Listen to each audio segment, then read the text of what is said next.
Hey guys, welcome back. So good to have you here with me again. Thank you for watching. In today's video, I want to ask you a question is, where are you being a victim to your circumstances? And how is that hindering your forward momentum and your progress when it comes to your vision?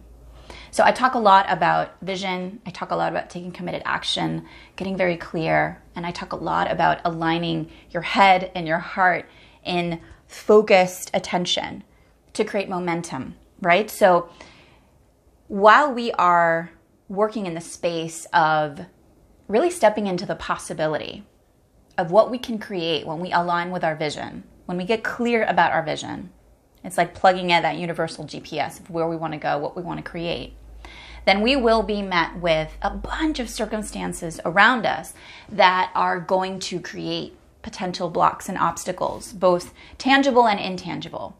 The tangible things are other people, time constraints, money constraints. The intangible things have to do with our thought patterns, our behaviors, our old belief systems. Things like perfectionism, things like procrastination, things like feeling like I'm not good enough. Ever feel like that? Yeah, I'm sure many of you can relate. So when you think about where am I allowing myself to be a victim to my circumstances? It's a powerful question because it brings you back into the driver's seat of what you can create. And so what I want to give you is an example of how that's really shown up for me in my life this year in particular. This year has been pivotal in terms of me really stepping into a new way of being, a new way of operating. It's almost like I had been really harnessing who I would become for the past 4 years, like really working towards a vision. And I wasn't quite sure exactly how it would materialize. And then ever since I launched my business and ever since I really made a more powerful declaration in terms of what I wanted to create, then things began to shift in powerful ways, and I began to be faced with more circumstance obstacles around me. And so back in January, I had a coach ask me a question during one of our sessions, and she said, or not ask me a question, but rather give me an invitation. She said, make your decisions from a place of vision, not from a place of circumstance.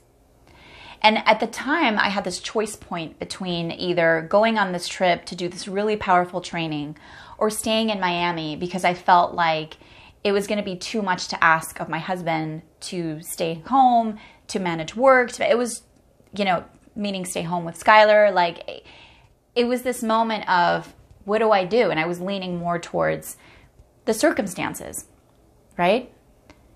And when she gave me that invitation, it turned on this light in me and turned on this new window of awareness into what was possible when I aligned myself in a very connected, deliberate way with my vision. When I stepped into possibility instead of seeing circumstances and problems.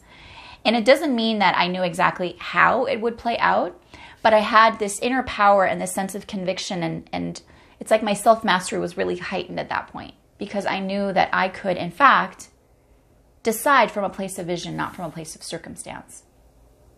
So I ask you, what are the areas right now in your life where you're feeling victim to what's happening around you? You're not making decisions aligned with your vision because you're seeing everything around you that almost feels like it's pulling you back.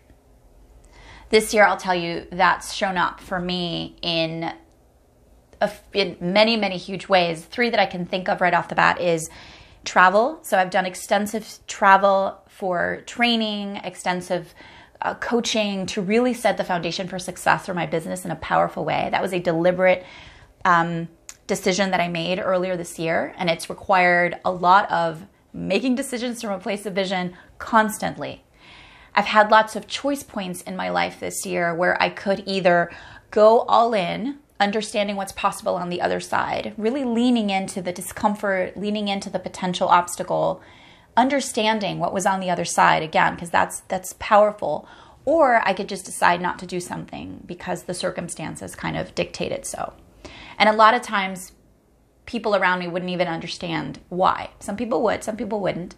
So I had to really dig into a deeper truth, a deeper wisdom, a deeper sense of understanding of who I am and what I believe in and what I know I can create. I've had lots of choice points of taking risks and staying in committed action, like complete committed action. This video is a perfect example. My husband and I attempted to shoot this video last night, and all these things seemed to go wrong, but we were committed to making it happen, right? And then even last night, we noticed some glitchy things that were going on with it, and we said, all right, then we get to go do it again tomorrow. So, and then we started shooting it, and something else happened. So this is, you know, this is what it means to stay on course, to stay on track. Making decisions aligned with the vision and not succumbing to circumstances. Because then what we do is we basically give our power away to things that are external instead of realizing that we can self-direct and we can create from a much deeper, much stronger place.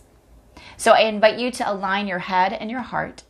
And if you're not quite sure how to do that, then just stay tuned because I'll be talking a lot more about that. It's my passion point, is to help people really align their strategy with their intuition, so that they can really make decisions that are actually going to create results that are so much more powerful that could have happened otherwise. So stay tuned for more, and tell me in the comments how this shows up for you, what this lights up for you, like making decisions from a place of vision instead of a place of circumstance. I look forward to seeing your comments. I look forward to connecting with you. Make sure you like, subscribe, share. Hey, Nova. Nova wants to say hi. And I'll see you next week. Mwah. Adios.